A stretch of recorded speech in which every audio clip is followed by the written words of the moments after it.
Getting raked through the coals again on Twitter.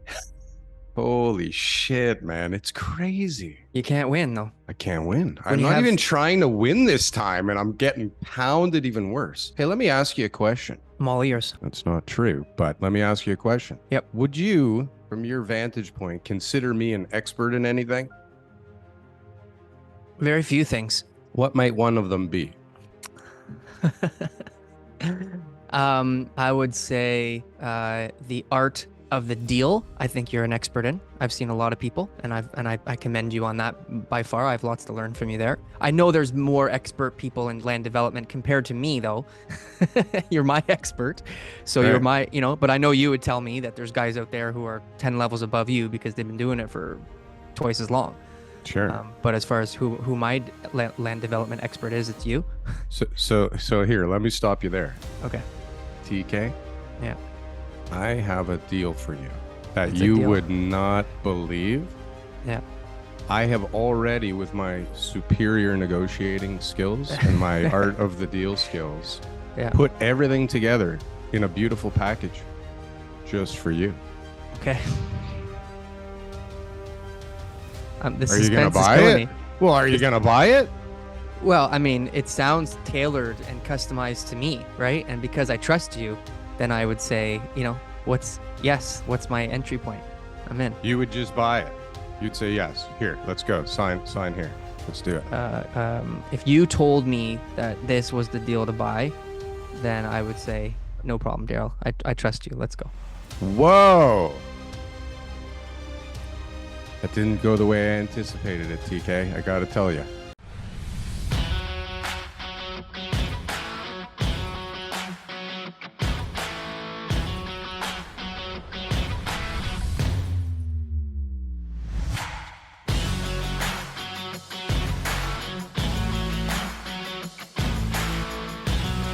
Yeah.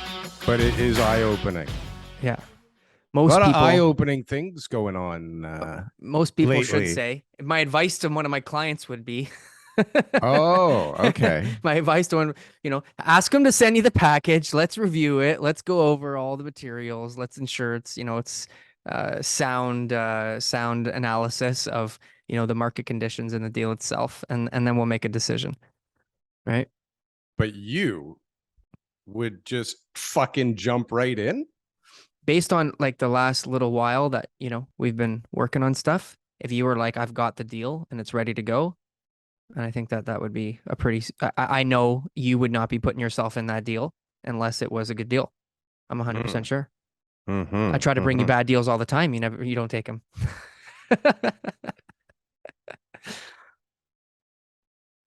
Yeah, it's not going where you want to go. Okay, let's start again. Let's start again. No, Okay. Please don't. This is fantastic. It's very eye-opening for me. Okay. Because I put out a tweet, and apparently I'm really, really stupid, because I think that buying a pair of jeans and home ownership or buying a home are identical things. I said something to the effect of like, how can you blame realtors for selling you the property and you're it's all their fault? And like, what about the girl in the mall who tells you your ass looks really sexy in those jeans, right? And you buy a pair of jeans that you don't fucking need, or maybe you can't fucking afford, or you put on your credit card that's like max to the hilt, right?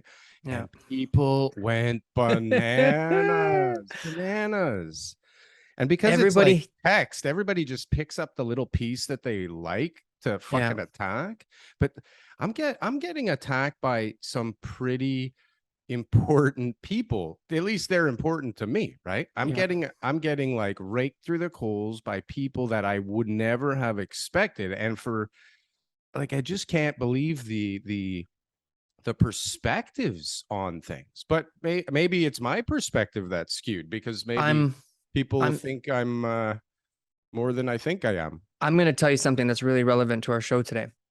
I'm so like, I guess I'm naive. I'm pro, open market. I believe realtors have a great value to society. I think there's many great realtors, and I think that I give people the benefit of the doubt. I have met lots of bad realtors, sure, and the advice they give their clients and stuff like that. I'm meeting and hearing about more and more over the past 24 months than ever before. And this marketplace really, really opens my eyes to the victims, right? I never really thought of the consumer as the victim. You know, I assumed the people trying to get into the market later on would be like, they got to pay more now, right? So it's like, okay, who are them? But these poor people who the realtors would lie to them about getting a mortgage, and then they can't get the mortgage, and they don't want to commit fraud, and now they're going to lose their deposit and worse, get sued for any damages. It's not a victimless crime, right? And so I see why people are upset with realtors. There needs to be some serious change. And I don't think you should defend realtors. I think me defending realtors is pointless and hopeless and endless. And it's the same thing for you. Stay out of it.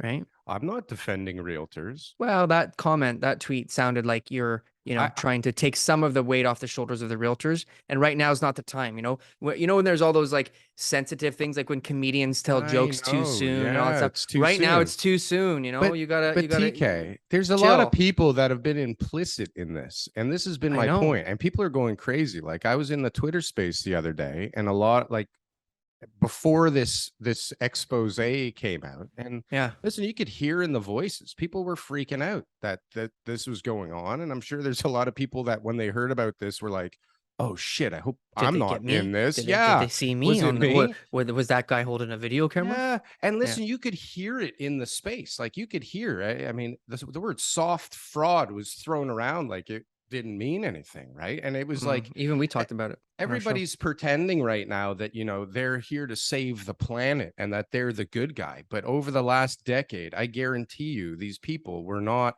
as good as they're pretending to be right now.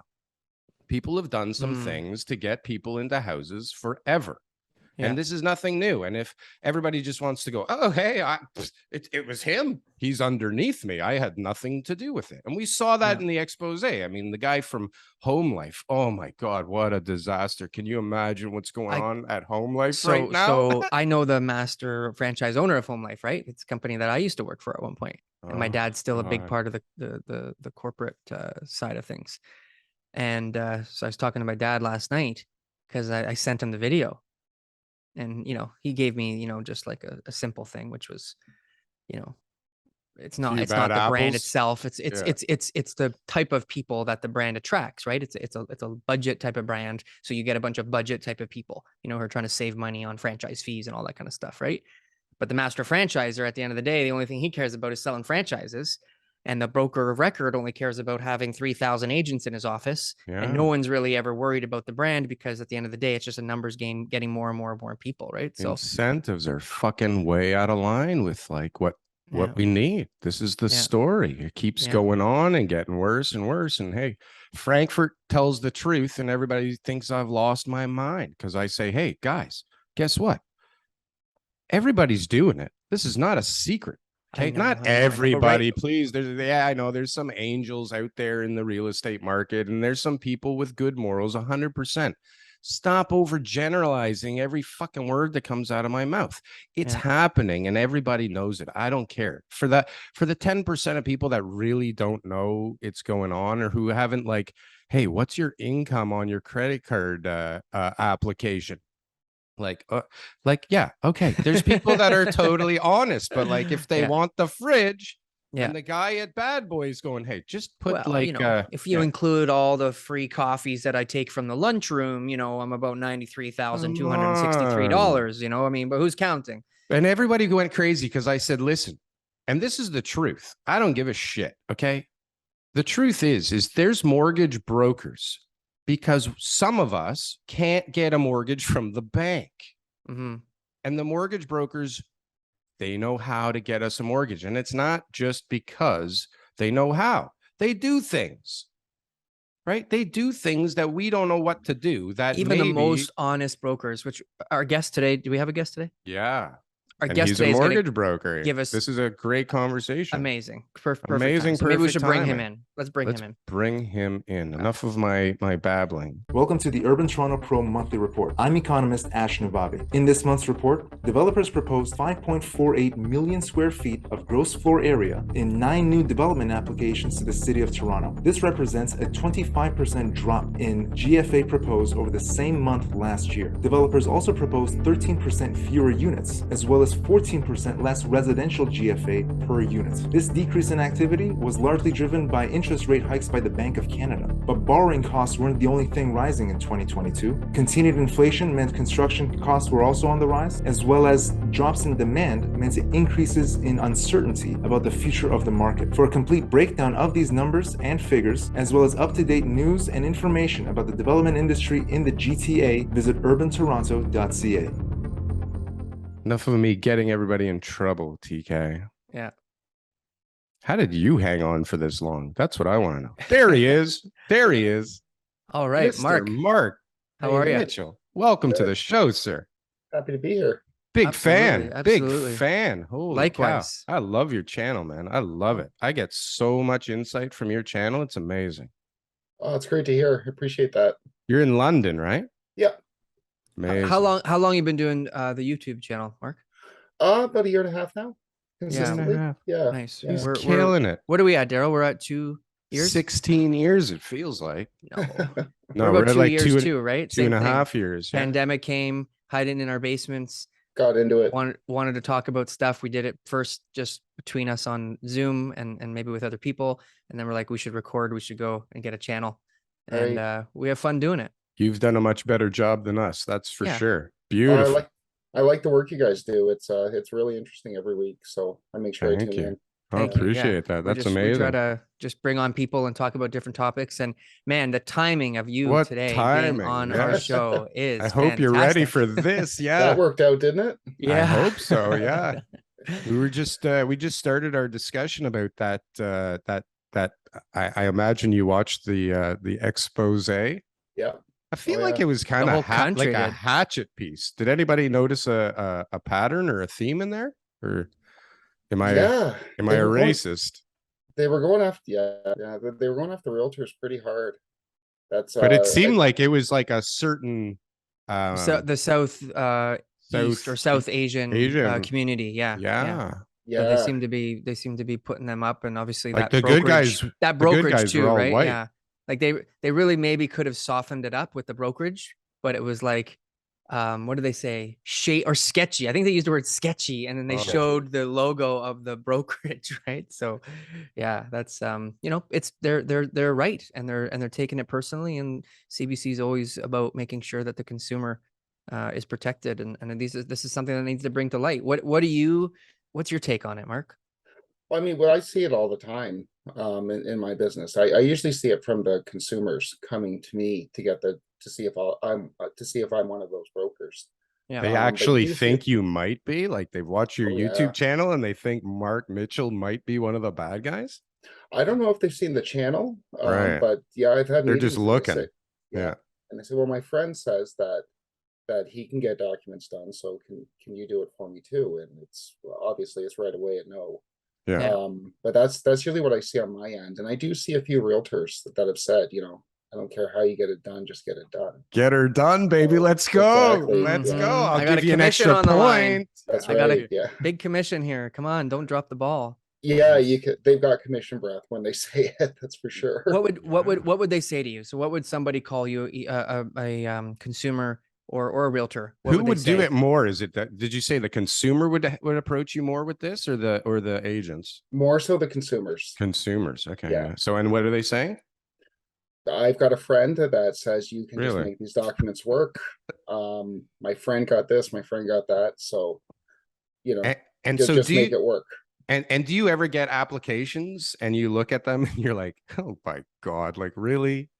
I've seen this company 18 times already, like, right? And this same phone number.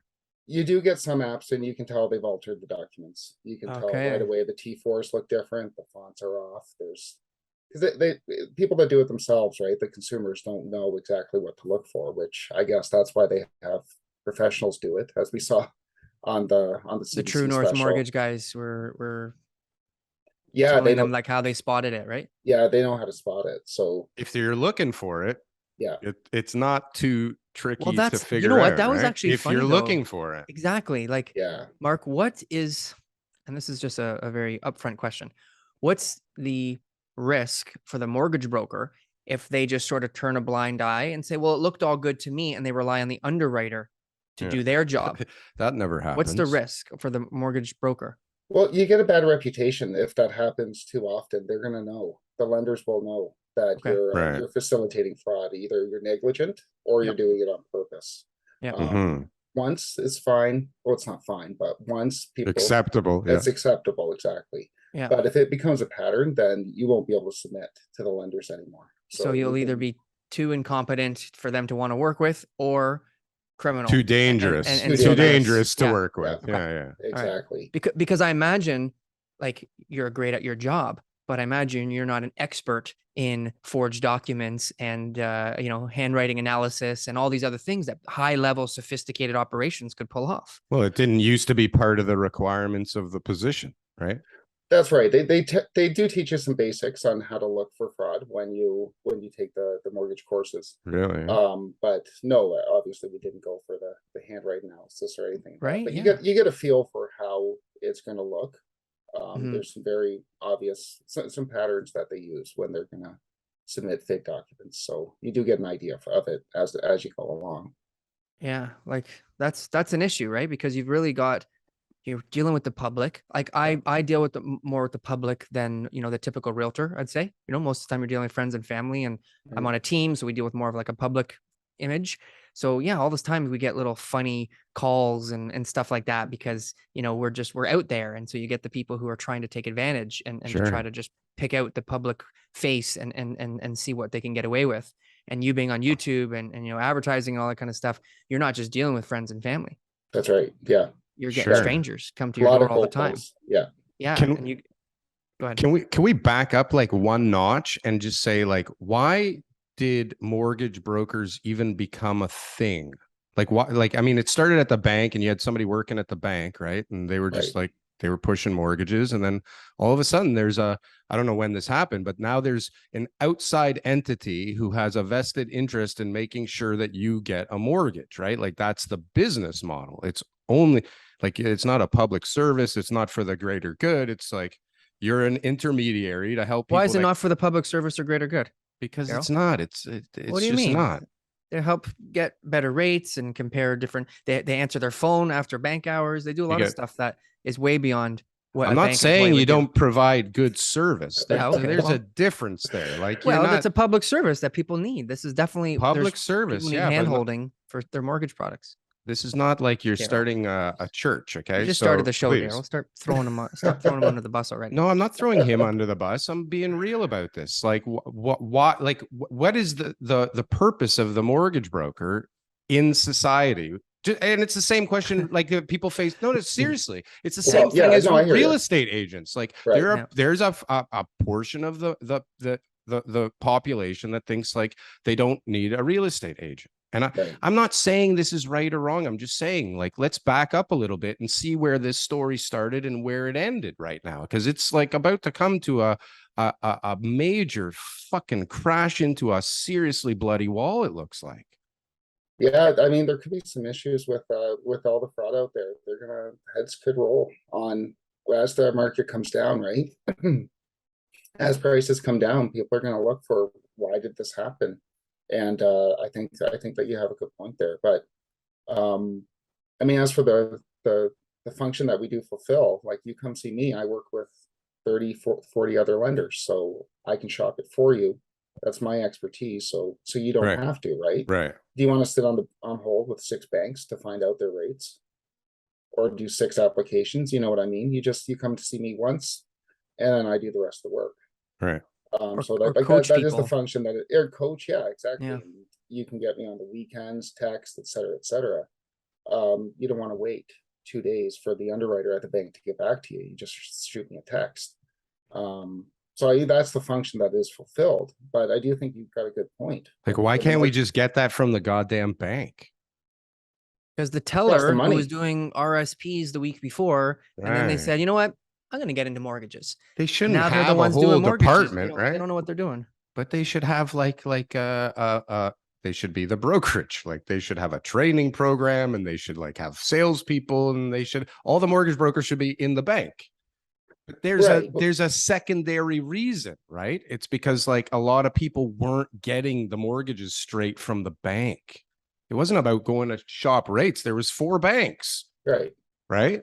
So like this incentive came in. It was like, hey, I can like help you get a mortgage and I'm going to make some money off of it. Right. And this is the whole system is like, it's just coming to a head right now where all the incentives are out of line with like reality right now. And pricing is crazy and interest rates are crazy. And people are relying on people like us to make decisions with the biggest thing in their life. Like it's really crazy what's going on right now. Right. And so but I think by talking about it, maybe things could get better and somebody could have a good idea that might actually stick with people. But people, when I say stuff like this, they go bananas, like bananas. And the intent is not to poke the bear. Well, I mean, it's to poke the bear, but it's really just to shake the tree to like get some actual good fruit out of this thing, because we have a good thing here. There's 100 or 200 cranes in the sky. Right? Like there's people want to buy, people want to move. Like we can't. It's like it's being stunted, right? By like what is the demand right now, Mark, for mortgages? What kind of like the volume of calls you're getting today compared to before? Oh, it fell off. We've definitely shrunk quite a bit. What do the calls even sound like? What do they sound like? Are people scared? Are they freaking out? They sound like they always did. I do get a lot more calls from people looking to lock in. They're wanting to know what do they do with these variable rate mortgages. My payments are going through the roof, stuff like that. And I don't like taking those calls. I mean, obviously I have to, but I don't. Those aren't enjoyable calls to take because people are stuck. They got advised on these variable rates, and there's just nothing they can do at this point beyond lock in and cut their losses. So it's I get a lot more calls like that than I did. What's the percentage of right now? So purchases versus refinances compared to before?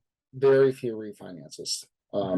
Right, especially since the rate hikes just started in relative terms, right? It's only been about 6 months. So I don't think that people are they're not at that point now where they're emergency refinancing, where they're just trying to get their debts paid off. So they're not going to refinance into 5.5% when they're sitting with 2% right now. So refis waiting for the end of that term. Exactly. But are they risking refinancing at like 7% 6 months from now? They are. That's but they're not at the point where they're willing to take that risk, right? They're not. Things haven't gotten bad enough for them to be wanting to take that risk as of yet. So didn't you just say in your last video that people were kind of still hanging on to previous pre-approvals? The pre-approval, but pre-approvals for purchases, not for refinance. Not for refinance, right? Because everybody refinancing is like waiting to see what happens, hoping that like interest rates come down, right? Hoping they come down, and your refis, that's where you take money out of your house, right? So you're not going to take money out at 5% when you're paying 2%, unless you have to, and that's why that's dropped right off. There are a few that have gotten ahead of the game because they're going to want to refi in a year, but they don't want to pay 7-8%, like you said. But it's not like it was 2 years ago where everyone's jumping on the 2% bandwagon. Yeah, sure. Now those rate holds, right? So just try to tackle one topic at a time. You've got people right now who still have their pre-approvals. They got their rates held. They got a fixed rate from less than 90 days ago. Right. What is the best rate like right now as far as somebody still hanging on to it? So they got like a 4.5 to 5. It's like 175 bips away from today, like, wasn't it? Yeah. So I still have people with 4.8. 4.8 5-year fixed that they're hanging on to right now and trying to buy a house and get to that closing date before. Right. 4.8. Okay. And that's within the next few weeks. That one will expire. So can you imagine being desperate to lock in something at that right now? Holy shit. Yeah. Is that really though? Because when so I had a guy come to me in February or March and he was talking about his rate hold and this was so important to him. Right. And I remember saying to him, like, why are you so worried about this? I said, like, look at the market's correcting. You've got it was like right around the time it started. So it's probably March where I noticed things were dying off. And I was like, look, chill. Don't worry about your rate hike. yeah, you might pay an extra 10,000 in interest a year, whatever it was, but you might be saving $100,000. Yeah. There's a guy at the gym, and I was dead right. Like, it was Yeah. just like, you know, I don't always give the best advice, but that time it was great advice. Right. And he didn't take it. You know, I Right. saw him a couple of weeks later and he says, "Oh, I bought this great house." I was like, okay, you know, but that Right. was good advice at that time. Is you should not buy a house based on your rate hold, in my opinion. No, I agree with you. You should buy a house when it's the right house. Yeah. When the payments are right, when it's what you want. Your rate, it's a factor, right? And affordability is always a factor, but it's not the main factor. The main factor is it the right house? I think people make mistakes when they think about the rate instead of the right house. That's right. Well, but when you buy it in the last couple of years, let's say, and you lock in at a decent rate, and now in a year from now or 2 years from now, you're like, uh-oh, I was very responsible. I put 35% down. I got a nice locked in rate for 3 years. And now, my mortgage doubled. Even the responsible people can get caught in that kind of a scenario, or are going to, if rates don't come down soon and fast, right? Yeah. And that's a lot of people. I mean, I don't know how many people, 5 years, if you bought something 3 years ago and you're in a 5 year, and now all of a sudden, like, what the hell? What was the rate 3 years ago, though? 3%? 3%. It wouldn't have been over 3.5. So you're still looking at like 5.5, 6, right? Or maybe if it keeps going at this pace, 7, which is just fucking crazy. Yeah. So, but that's the part of the market that I think might be a little bit more vulnerable, right? Well, I guess it's a whole fucking crazy deck of cards that's gonna like, this could be bad. It's not just the demand. It's demand is there. It's a We know stupid people bunch want of to rate buy. hikes. We know that they can't get as much mortgage as they used to. It's going to be the people who have got issues servicing that debt currently in their home, weren't planning on selling, and now they have to sell because their rates have gone up and they can't afford it anymore, and they don't have an option to refinance or whatever. Right? That's exactly it. Well, even if you have an option, it's at a higher rate, right? Like, well, that's what I mean. They can't afford it, right? Yeah. So, So then what? Let Mark finish this. Go ahead. I mean, the ones that bought 5 years ago, 10 years ago, they do have some options, right? Because house prices 5 years ago were still a lot less than they were even at the middle of COVID. Yeah. So they do have some equity in there for now. So they can extend to 30 years if they had to. It's not ideal, but they do have options to keep those payments lower. And again, for now. For now. And that's not a good great point. option, but yeah. But going to 30-year mortgage, that's an option. Refinancing out a little bit to like pay off high interest debt. Exactly. Right? That's another option. So to kind of take the weight off your shoulders, which, you know, they'll probably end up in that same position again a few years later if they're there today, but at least it'll delay it, and maybe the market returns, right? And the market can bail them out like it has for the last 15 years for everybody else. Exactly. Yeah. Right. So that is an option they have. The ones that are really in trouble, and the ones I get the calls from, are the variable rate holders, the adjustable rate holders who recently bought, right? Over the last 2-3 years. So, but bought, and they're the ones feeling the brunt of it because they bought with a very high, debt service ratio. They bought with a very low interest rate. And now as things change, their ratios are through the roof, and they're going, I don't know what I can possibly do to maintain these payments. Exactly. Right. So the advice from people a few months ago was like, if you had variable, like, okay, it's going to get a little ugly for a bit, but don't worry, because like, you'll be okay. At some point, it'll balance itself out, right? Is that still what people are thinking? I'm on the more cautious side. So no one knows if the rates are coming down anytime soon. They just, history tells us they're not. The policy rate's still below the inflation rate. So, and that's hardly ever happened before in history. So it doesn't look like rates are coming down anytime soon. And anyone that says that they are, they're lying or they're ignorant. You don't, no one knows. So I'm, like I said, I'm probably more on the cautious side of things, because I don't want to see people lose their homes, right? That's that's awful. So saving a few bucks on variable, it's not really worth it if you have to sell the house. That's the way, that's kind of the prism through which I look at it. So looking at the big picture, you know, you have to analyze someone's situation and say like, okay, yes, right now this payment is hard for you to deal with. maybe it's a struggle for you, and it's something that, you know, you're feeling a lot of pressure on. But over the next, let's say 3 years, so you can lock into a 3-year term, or you have to stay with that 5-year term that the variable was on. Depending on the bank. So Depending you on the can bank. lock into a shorter term, or Yeah. you have to take some of them want you to take a new 5-year term. A new 5-year. Okay. Let's say you got to do a new 5-year then, worst case scenario.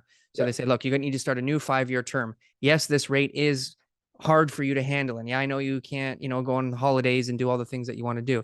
But what if, you know, you do a little quick calculation for them and say, what if rates go up to here and they're sustained for 2 out of those 5 years? Yeah. What is your financial situation going to be then? What if you had to sell, right? Where like this will be your payment. Is this something that you're going to be able to work through?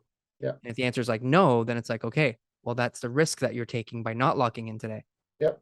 Right. And they need to figure out what's best for them and their family and what they can tolerate. Because there's lots of people on variable rates who could tolerate it. That's right. There is. They're not all struggling. They have small mortgages. They've got more income, low debt service ratios, additional income, whatever, rent out the basement. Yeah. But yeah, there's other people who are more vulnerable, and most likely the people who bought in the last 24 months variable. And that's the big caveat with variable. Yeah, it's great. It always does perform better, but you have to be able to handle those swings. That's the caveat. Oh, that's really good advice that you just said there, Mark. Yeah. As in history says that the terminal rate has to get above the rate of inflation before rates start coming back down. That's what history says. Yeah. And history says that variable rates over a 5-year term will outperform fixed rates. Yeah. But you have to be able to tolerate the swings. That's right. Right. So that's, you know, that's a knowledge I think people need to have. It's a lot of gambling. Sounds like a lot of gambling. Well, yeah, that's recent, certainly. Yeah. They peaked in. Oh, sorry, go ahead. No, go ahead, Mark. They peaked in, I think it was June of 2021. Almost 50% of all new mortgages were variable. It was either June or July, so like everybody was going variable back then. Why? Because it was so cheap. I know, like, but that fixed rate was so cheap too. Yeah, it was. It was like 2.2 or something like that. I think that was the when fall did they when did they start talking about 199s? rates going up? When did they start talking about the quarter-point hike? Was that around then? Around November, October, November. It was that late? Yeah, if I remember correct. Yeah, I think you're right. After Evergrande. Around Evergrande, yeah. Yeah, that's actually a good. You talk a lot about China. I do, yeah. Why? I mean, I love it. I just want to know why you're fixated on it, because I think it's amazing. They're the second biggest economy in the world. Everybody talks about the US because they're the biggest, but I mean, China's right up there. So what happens there matters here. Matters here, yes. Big time. They're the world's factory, right? So if they sneeze, we'll feel it. It's the same reason that we always talked about the US for the past 70 years. Now we have to talk about China too. So I think that's where obviously the US is still massively important, but China is too. So I think, and it's not often talked about. So I think that's where the big changes in the world are going to come in the next 5, 10, 15 years. And I think it's the single biggest contributor to inflation. In my What's opinion. that? What? China? The supply chain disruptions, the cost of shipping containers, like almost I like, yes, okay, fuel, yeah, okay, yeah, you know, like most of our food is local, all that kind of stuff. But if you look at as all the different items that were affected, like all these little tiny items and pieces of furniture and all these other things, most of it was because of the supply chain disruptions, right? All these extra costs that were having to be passed down to us were because of issues that were happening over there, and those issues are still present because of the zero COVID policies, right? Their people are getting tested every single day. I think it was that mixed with the crazy fiscal policy of the planet simultaneously. So you lost all of the supply that was there because it got shut down, but the demand went through the roof because all of a sudden everybody's getting checks from heaven, right? Yeah, but China would have loved to supply us with everything we needed at the same prices and probably cheaper. Yeah, that's because not they would the say, point. look, I'll make double the products now because, you know, everyone's buying, but they had supply disruptions. And so all of a sudden it became more challenging because they have no shortage of people over there to do the stuff. Like their population's a lot bigger than ours. It's crazy when you think about 1.7 billion, like it's just such a massive amount of people, if that's the right number or not. But like, that's insane to think about how many people there are compared to what we have. I think what's insane is that like there's very few people in Canada even talking about it. Like it's been like a year. We did an episode almost a year ago on it because when I heard it, I was like, oh man, like this is so big. It's gonna like butterfly effect, like monster size, right? Yeah. But very few people are even talking about it at all here as having impact. But it's like, just like you said, it's so big and it's so messed up right now. And I just can't believe that more people aren't talking about its impact on Toronto, on Canada, like everywhere. It's insane how big it is and how bad it is. Yeah. And like if you don't go on your channel or like maybe like I don't know who else is talking about, Peter Zion maybe is talking a bit about it. He's more on Russia. But like not too many people are talking about it. You're like on it all the time. It's awesome. And like with good info. How do you not get demonetized with some of the stuff you're talking about? Why would I get demonetized? I don't know. They don't like when you talk about China's inner workings and what's going on there. Yeah, maybe I'm censored there. Yeah, they don't have YouTube. Right. Yeah, you have to have a VPN to use YouTube there. Is that right? I didn't know that. Yeah, and that's even been squashed. Most of the American websites are all banned in China. Most of them you have to have a VPN for them to access them. Wow. They have their own versions. And what about your sources? Just to give you my interpretation of every bit of information I get here about China. I do have some contacts in China. Technically my stepmom's Chinese, and I've got, other friends and stuff like that I talk to. And I feel like there's a big disconnect between what's actually happening over there and the information we get from the media over here. Yeah. Right. Because there's a lot of things like you've got different factions over there that spread news to Americans that's anti-communist, and there's different things that you get here that you're not really too sure how accurate it is. So how do you verify the info that you get or that you research? So I usually try to find at least 3 sources for one piece of information. Because I think it was a couple months ago there was those bank runs happening in, I think it was Henan province. Yeah. And it was all over social media that the tanks went in. And then you couldn't find anyone that verified it, and it turned out to be a hoax. So your point is it's quite right. You have to really try to verify anything that's coming out of China or anything being portrayed by Western media. So I do use a lot of Bloomberg, which you shouldn't rely heavily on one source, but they provide the most information. But then if it concurs with what's going on Forbes and the Washington Post, the Journal, even Al Jazeera usually has some good stuff on there as well. They're usually pretty accurate. And the SCMP, the South China Morning Post, is usually a really good source of information over there. So Darryl and I verify none of our sources. Nothing at all. We just talk and we talk and we talk, and whether the guest knows what they're talking about or we know what we're talking about, we're like, you know what?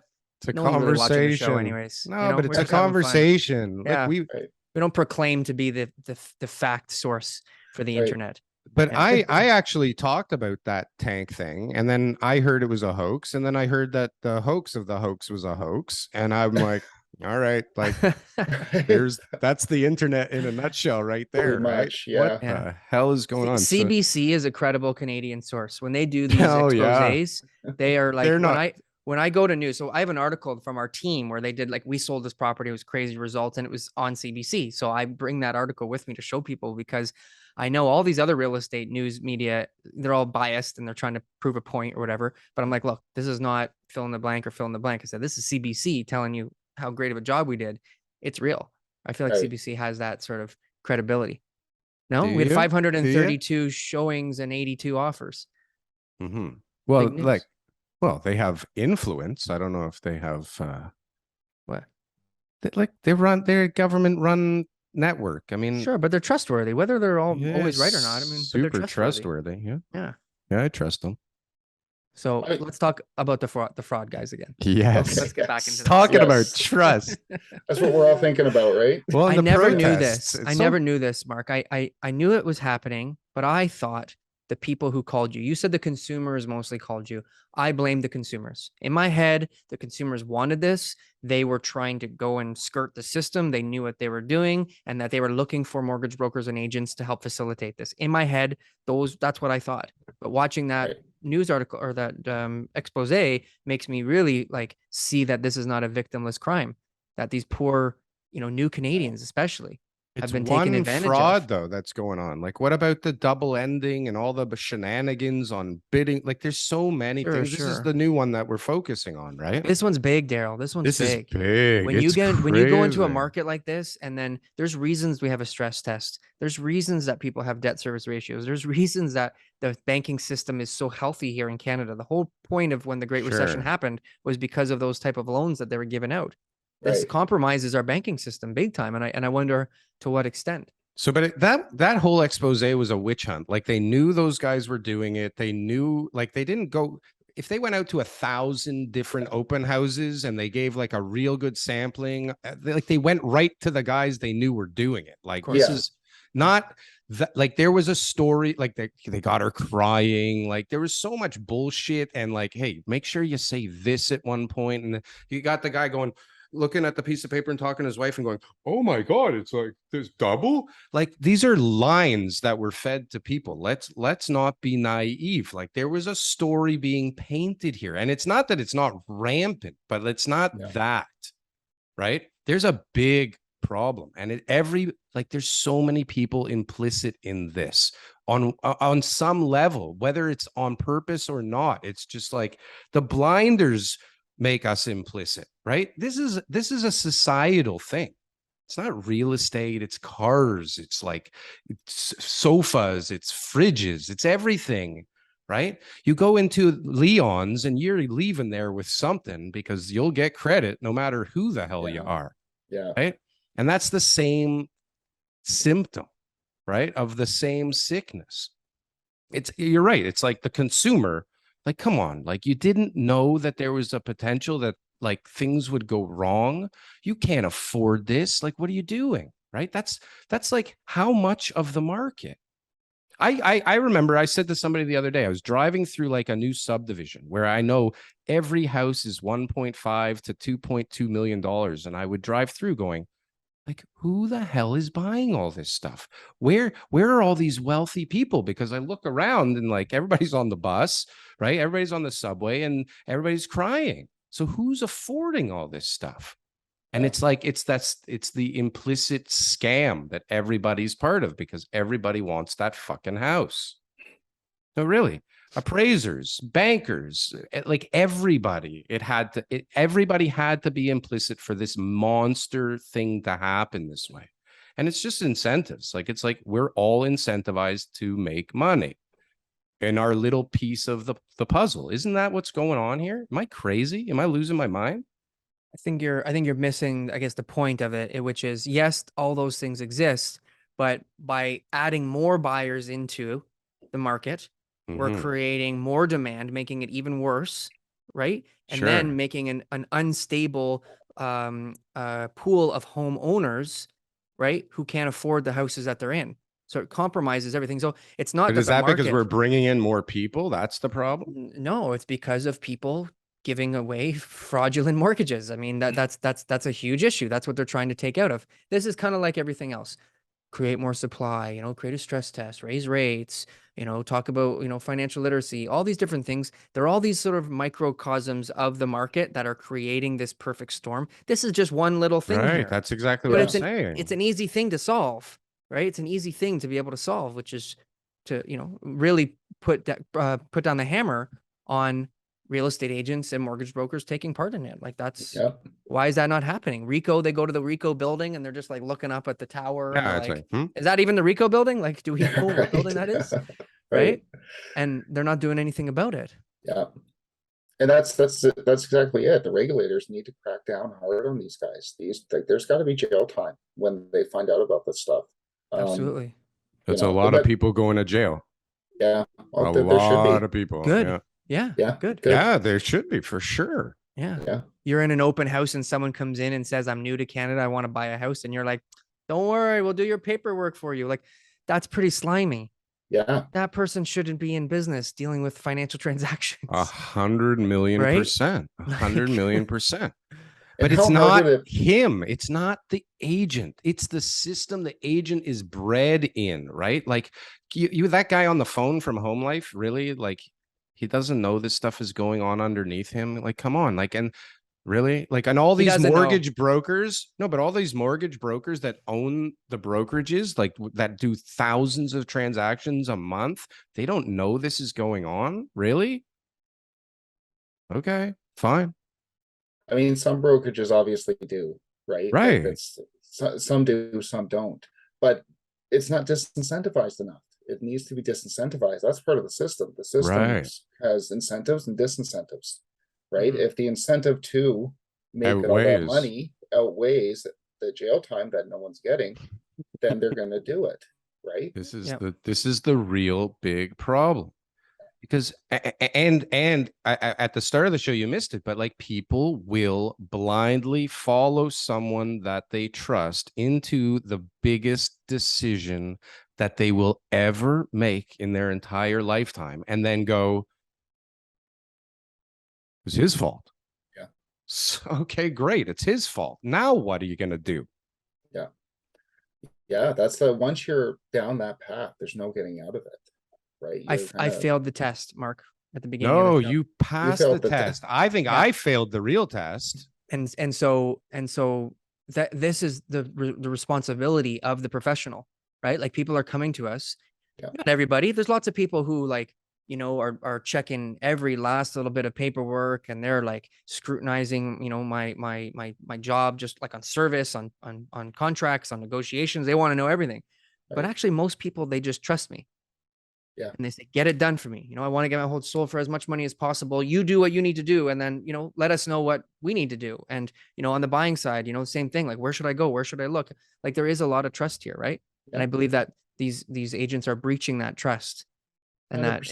that it's a really, really important thing. And I don't know what the answer would be in this regard, but I think it should be just like everything else. So when people didn't close on their 2017 deals, we had two big cases. One was about a $600,000 judgment. The other one was a $1.2 million judgment. So all the lawyers now, when they're talking to their clients and they're saying, how do I get out of this deal? They're like, don't close that sucker, because you're going to be right. Close and sell. We need some guys hung here. We need some like public hangings of like a few of the characters. We just saw it. We just saw it last night. We haven't seen it yet. How can you not hang them? And it's gonna be you know, charges. It's gonna be prosecution. It's gonna be licenses, all that kind of stuff, so that people go, oh shoot, this is like, I can't just say. And I want one case to be like, well, I just didn't know. And you know, because you put those blinders on, you're getting your license at least taken away. Yeah. Like it is our duty with FinTrack and everything else. Like we're supposed to be reporting suspicious transactions. We're supposed to be out there for the government and, you know, their eyes and ears on who's doing what. Proceeds of crime, money laundering, and terrorist financing act. I haven't caught any terrorists yet, but when the day comes, I'm going to be ready, you know, and that's our job, right? Does RICO do secret shoppers? Because no, they do nothing. They only report on consumer complaints. I had a consumer complaint the other day from RICO. Right. So I sold a house. On you? Yeah, on me. So I think we talked about this. Yeah, I sold a house in May. Did we talk about it on the show? No. Okay, so I sold a house in May, and the guy was a real pain, the buyer. He's like calling me directly, all the stuff. He's got an agent. I don't even want to get too detailed into it because he's the kind of guy who would probably take this episode. Watching. He's watching. So regardless, whatever. It was a bad situation. He was a pain. His agent said he was a pain. Everyone thought this guy was a pain, but we got the deal done. He got the house. It's a beautiful house. He really paid a decent price for it, but there was a competing offer. And so he came in knowing there was a competing offer and bid whatever, and he was happy and everyone was happy. So anyways, I got a letter 2 weeks ago that said he made a complaint to say, prove to me there was a competing offer. So we had to take all our documents to show, you know, there was an offer here, like everything was clean. It was perfect. And it was like, there you go. And, you know, we never heard back from them. Right. So, but that's imagine how many people in that situation, complain, right? How many people would have failed that test though? How many people would have? I hope not. I hope people wouldn't fail that test. I know you hope, and you're a super nice guy and like all that stuff. But the reality is like how many people would have failed that test? I'm sure there's some that could have that they would have failed at one point. Yeah. And imagine the repercussions of that percentage of people doing that on the scale of the Canadian market. Okay. Yeah. Mm-hmm. Whether it's 3% or 10% or 25%, whatever the percentage is, it's fucking people's lives up. And it's going to get bad for some people. And for some people, they're going to be ready to buy those houses and make a lot of money. That's the inverse of this whole thing. Because, right, the evil investors are all sitting there with piles of cash waiting for those people's lives to be destroyed. Yeah, there's a lot of money. They're waiting. They're Are just waiting for that bottom. They're going to swoop in. Are we seeing more investors coming for mortgages with more cash in the deals, or not yet? No, no investors. I haven't heard from an investor in months. In And months. before Dead. it was 2, 3, 4 times a week. I was getting calls from them. So just from my perspective, I hear from lots of them, and Where do you? everybody, well, I mean, I'm not a mortgage broker or a realtor. I'm a developer. Everybody Right. like wants to make money, right? Right. And everybody's just waiting for like, where's the great deal? Where's the great deal? Let's go. Let's go. Where's the great deal? Where's the great deal? I want to put my money in something. I'm sitting on all this money, right? Because Yeah. a lot of people made a lot of money in the last couple of years, Oh, right? yeah. For the inverse of all the people that are getting killed is there's a lot of people that killed it, right? Like Yeah. they just made tons of money and they got nowhere to put it right now. Yeah. Right. Stock market is like, oh my God. You see Yeah. what Tesla stock is at now? It's like $200 a Tesla stock. And I know they split in 3, but like it's still insane. Yeah. Like all these stocks are getting pummeled. Tesla like beat expectations and like pumped out more cars than anybody. It was more profitable than ever. And their stock is down like 40% this year. Like the world's a mess. I don't know where any investor would put their money right now. Yeah. I mean, what's safe? Bonds. what You're is not going to make safe? any money. Well, Everyone's I been mean, saying that in the comments lately. They've been talking about bonds, GICs and trying to GICs, get into stuff that's 5%. more guaranteed. It's really not the worst idea, right? No, When I'm I looking look at at what is my return going to be on any of my other investments here, it's like, I'm like, come on, give me 5%, you know, Yeah, like begging right. for it and stressed about it. Whereas if I could just get a guarantee, like it really is most likely the best option for the next year, at least. Yeah.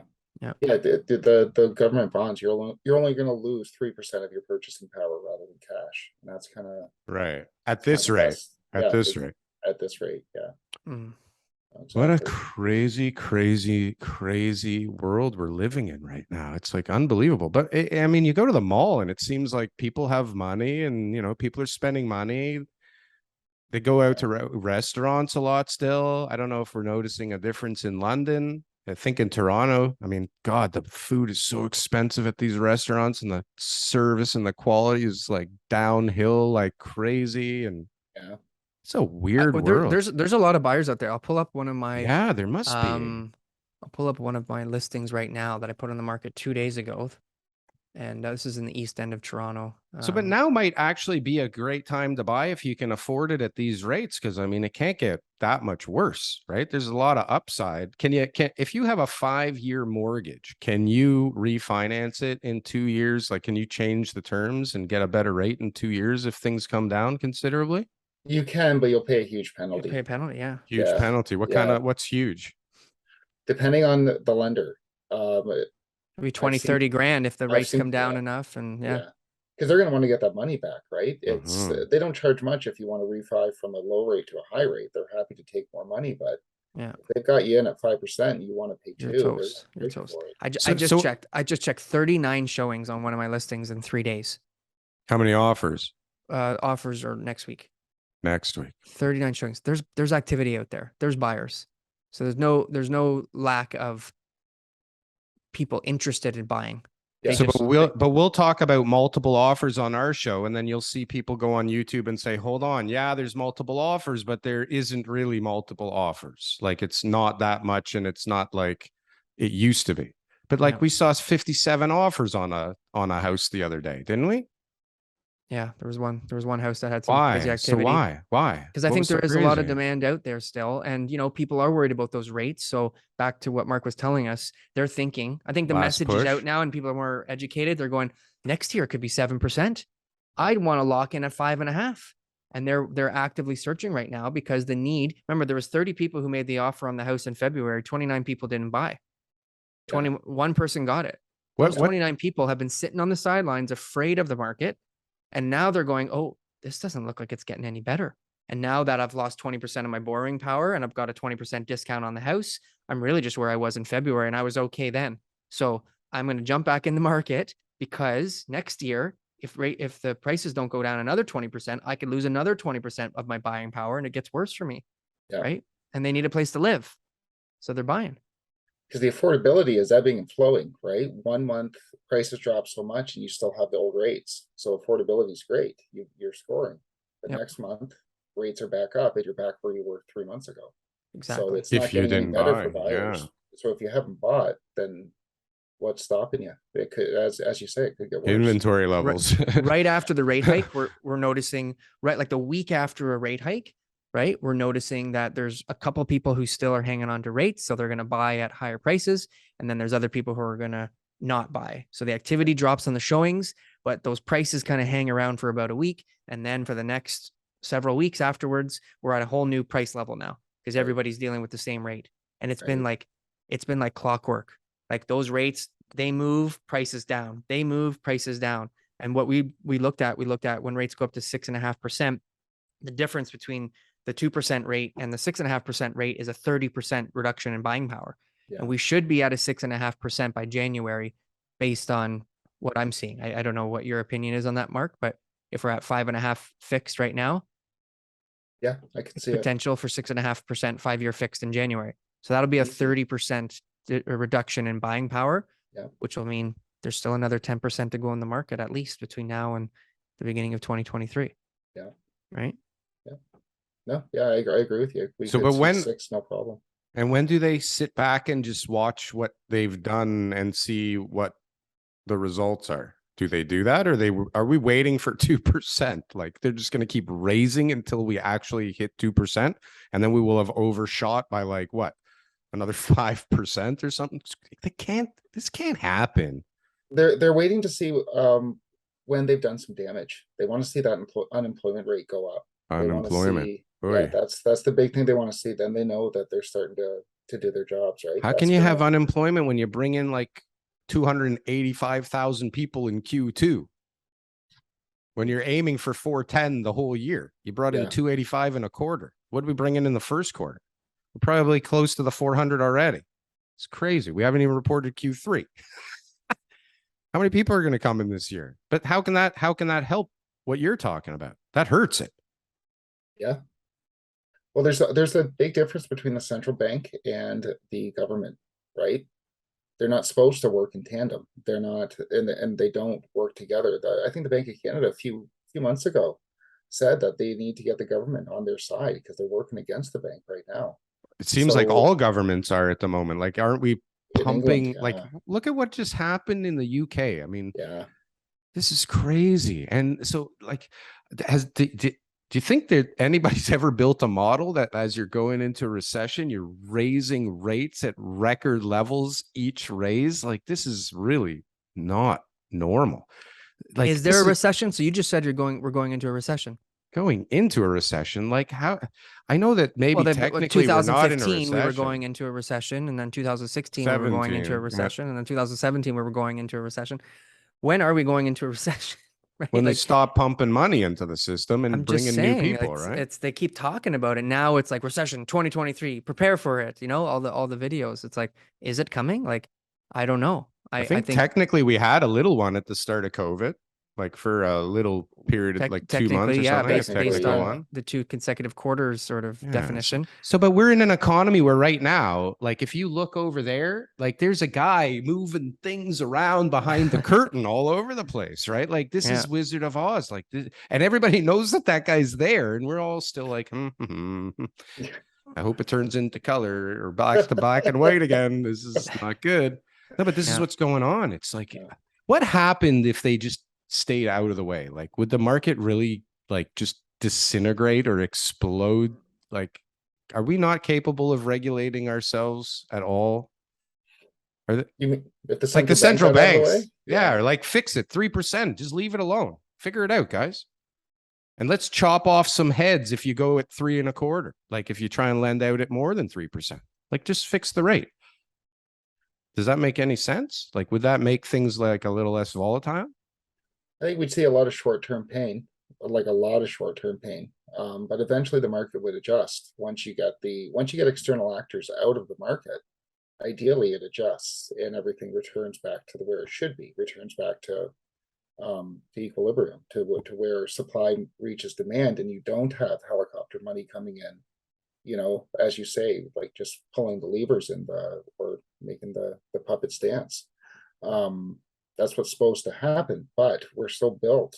Everything's built on this government intervention in the States, in Canada, in the EU, in these central banks, and the quantitative easing and the tightening. And to remove all of that from the system instantaneously, everything would change fairly quickly, and there would be a lot of dislocation, I think.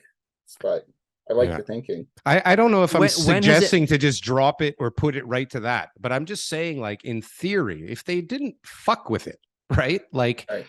I think the system would figure itself out. No, like, well, in my head, if everybody is on an equal playing field as far as lending, that would probably bring the rates down for the people, wouldn't it? Like, you'd be competing now to get people's business, right? I think, but now it's like, it's all craziness. It's all over the board. You don't know when they're going to go, guess what? We're changing direction now. We told you we're going to go this way, but boom. And now everybody's fucked. It's like, how can it work like this for much longer? That's why we're having protests. I mean, they may be misaligned and like stupid protests and from the wrong perspective, but like stuff is starting. People are getting crazy. It's not gonna be like, this is bigger than the Trekker protests potentially. Like, it's just the beginning. A lot of normal people are gonna be fucked soon for nothing, and not because they got bad advice from a realtor.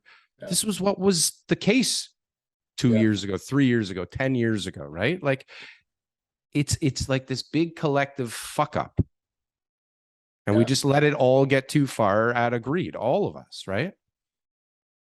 Well, I don't think we solved the issues today on the show, but No. I know we talked about them. Darryl, I'd really like to thank you for being a guest on mine and Mark's show today. Thank you. Thank you. We really appreciate having you. Thanks for having me. But Mark, you were, the timing for this show today, I don't think could have ever been better, right? Because this is definitely an issue. This is what people want. Our thumbnail, that we're just going to nail it. We are going to nail this thumbnail. Oh, yeah. I think the Homelife logo should be on the thumbnail, but I didn't suggest that. All right. But something really, something really catchy. But we appreciate it. Mark, can we do a little shameless plug here for you? Where can people find you on your channel and contact you directly? So I'm on YouTube, Mark Mitchell, mortgage broker, London, Ontario, and my website, londonontario-mortgages.ca, or phone 519-860-2102. And you service all of Ontario? I do, yes. Yeah. Wonderful. Amazing. And yeah, if you haven't checked out his channel, it is not only informative, but there's a dry wit in the background that is like unmatched. Like, I love it. The little clips that you put in there. Do you pick all that? Like, do you do the editing? I do, yeah. Yeah. So like, nice. Like, Sopranos, like, it's just so funny. I love it. I appreciate your time, sir. It was great to actually like get to see you for more than 6 to 12 minutes. Yeah, it was great talking to you guys too. Yeah, really good work fun. you're doing on here, right? Thanks, Perfect. Mark. Thanks for putting up with us. Thank you. Okay, guys.